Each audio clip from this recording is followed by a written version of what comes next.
and welcome to Newswstch Online TV News Hour with me, your host, Maria Tudukuri. The Advisory Committee Statistics Sierra Leone has held a press conference with different stakeholders with the aim to create a clear understanding of the midterm census to be conducted in the country. The purpose of the 2020 midterm population and housing census is said to evaluate the progress made since the last primary census in 2015, to review the last census exercise, look at any of its reported challenges and try to address them.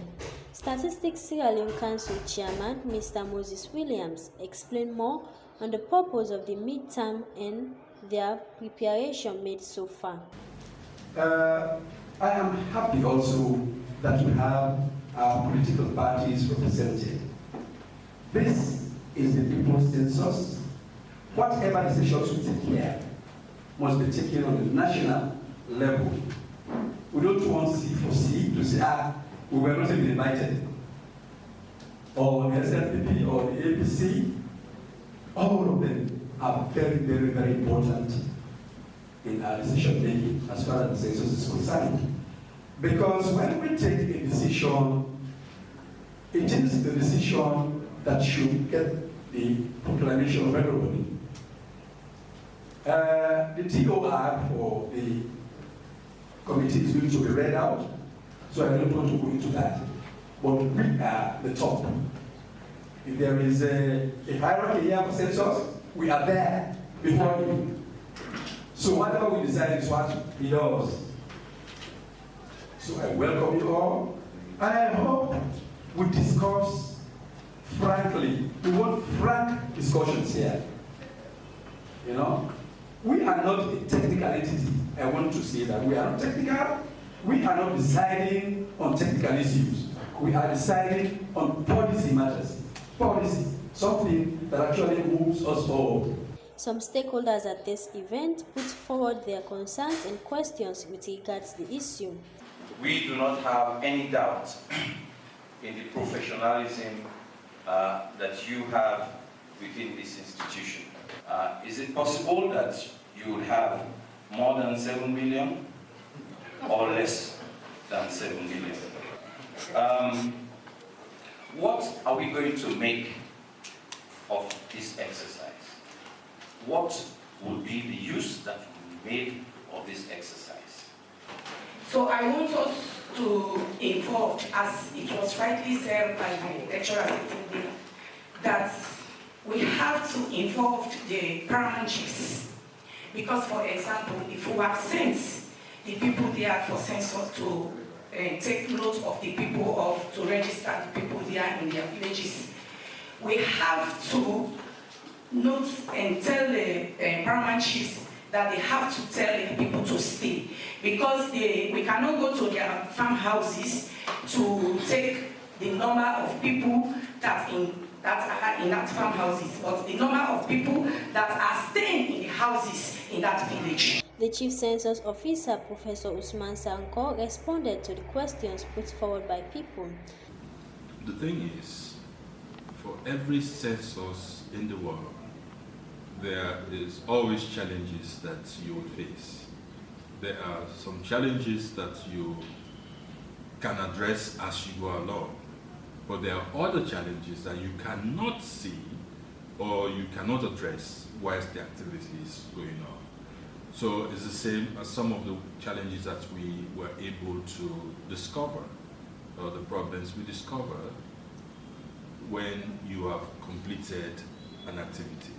So when I became the Statistician General here, and I was looking at trying to push credible data for national development, which has become our slogan, and I started receiving requests, like some of them I showed letters of institutions asking us to provide specific data at the locality level. You remember I discussed what the locality is and in respect to an enumeration area. So we were not able, of course the letters would come to me as the SG, then I would request my technical teams to give me the data. And I realized that my technical team was not able to give me data all the localities in this country.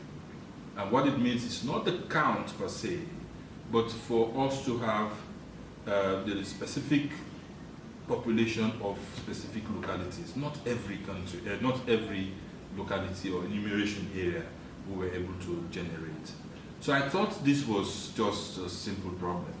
So I invited a consultant who was involved in the 2015 census to work with me, and the consultant came here. We were here for almost 2 months.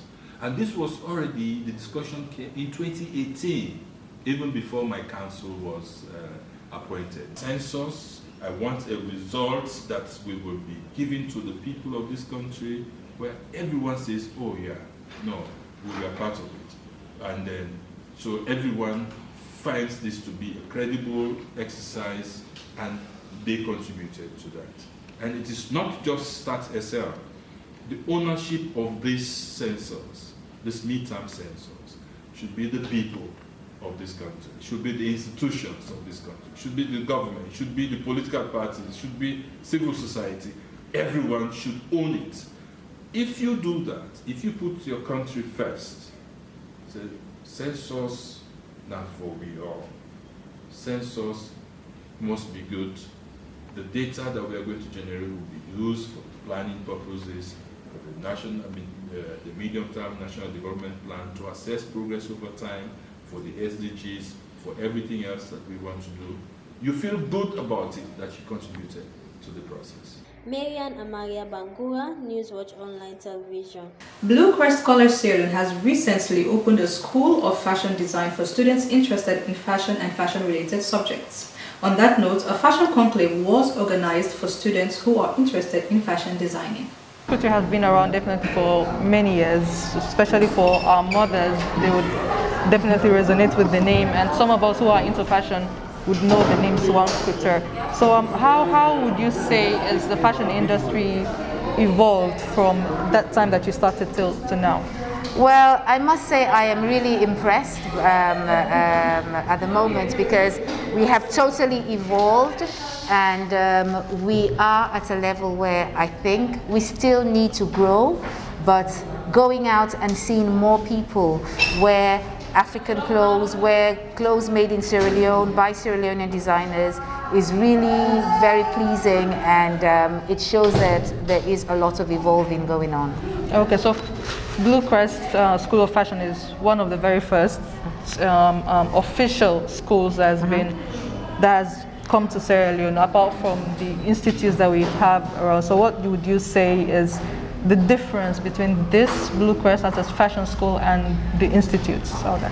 Well, I think this is actually a fashion school, so their focus is totally fashion and in different angles, and be it in, I'm sure they'll be doing drawings, in IT, and all different aspects of fashion will be involved in what they are actually producing and giving out to their students. So I think it all depends on the students and their interest and their desires, and I know it's not especially cheap, so I am hoping and praying that they do stay focused and get to the point where they do come out saying that they are fashion designers, well trained, and obviously go into the world, not just in Sierra Leone but anywhere.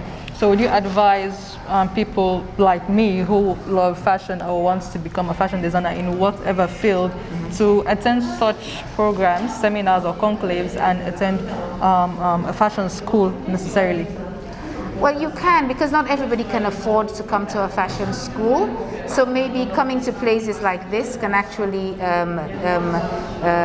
to seminars and things like this can actually add more value and obviously interest and experience to you. So I think it's a good idea to come to these small seminars from time to time.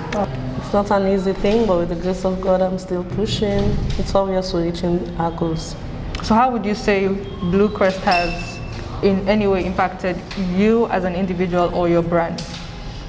Blue Crest is the best place for now in Sierra Leone, where they are helping young people to grow and to help boost fashion all over the world and give knowledge to people like us in Sierra Leone and help promoting our business. Okay, so you've been around. Definitely, this is not your first time coming to Blue Crest to give talks about fashion.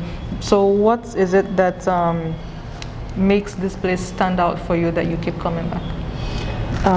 Bluecrest, the people in Bluecrest, the lecturers, the management part, they are very accommodating. I keep coming here, talk to students about fashion, help promote them, and tell them to take their work very seriously. And Bluecrest is the best place where they can gain knowledge and to help themselves grow in the future. Bluecrest School of Fashion and Design. To talk about Bluecrest School of Fashion and Design, it is not a new thing. We have been a premier institute in design in Ghana and Liberia. We have our own brand in Ghana, our own radio stations in Ghana. When we talk about Bluecrest School of Fashion and Design, during this COVID, we didn't stop learning. We have been learning through online process, and we are working for our CSR activities also. We distributed masks all over the town to underprivileged people, and many other activities are there. So Definitely this is the very first official school of fashion in Sierra Leone. So how would you rate the fashion in Sierra Leone generally? Rating fashion in Sierra Leone people they are blessed with fashion things, because African people, they are already diversified and creative from inside. It's just like we need a proper integration of everyone. Okay, like integration in these sort of design forums, art and craft people, they should be all together. It should not be something like, I got a project so I should only think about mine. But sometimes if we get integrated, we can help the whole society. So we are working on it. We are going to form design forums and like this, but it's developing each and every day. I can see there are few people who are working on the Sierra Leone fashion blogs also. So I can see a lot of changes happening. With regards to the midterm population and housing census to be conducted in the country, citizens expressed their views to Newswstch. Get the right for the count today, get the right for get the right information, but you address the right information for comply, because a good responsibility and a compulsory for any citizen. Right. You know they are big part of governance, even though I'm being governed. But the government get that decision, it's sitting at the right time. We know like it's a 10-year deal. Before now, after 10 years, there was just only 1-2 years back. 5 years ago. There's a midterm on this one, in between. I must say, if I all along, non the children and salon and census utility start from long. So it's necessary for the government to know how much population will be getting a salon. So you will know how for budget, how for work for the country, everything will be easy to verify. Ladies and gentlemen, we're going for a quick break. We'll be right back. Are you looking for a place where you will have fresh poultry eggs? Well, your worries are over.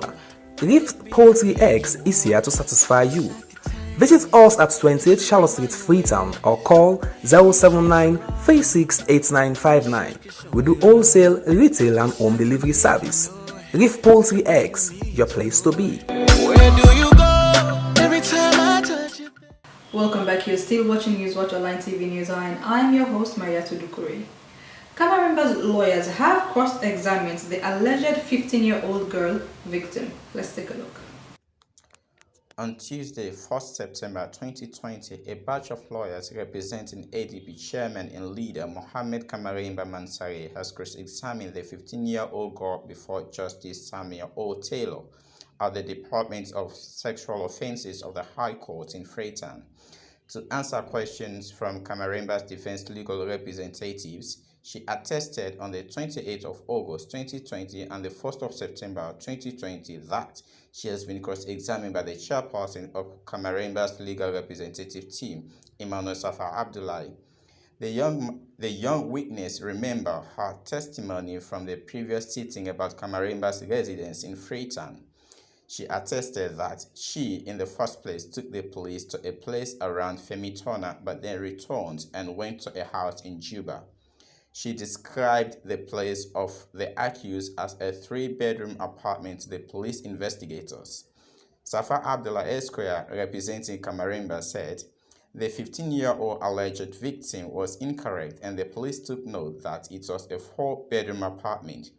Moreover, she further previously described the bedroom with an ensuite bathroom to the right, but the police as well took note that the right of the entrance to the bedroom was a closet and the ensuite bathroom is directly across from the entry door.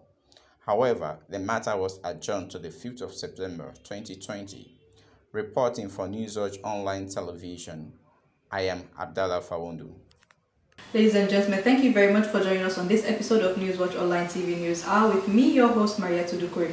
Kindly do not forget to follow us on our YouTube page and all of our social media handles, which are all on Newswstch Online TV SL. Once again, I'm your host, Maria Tudukuri. Thank you very much. Stay safe, stay healthy. Goodbye.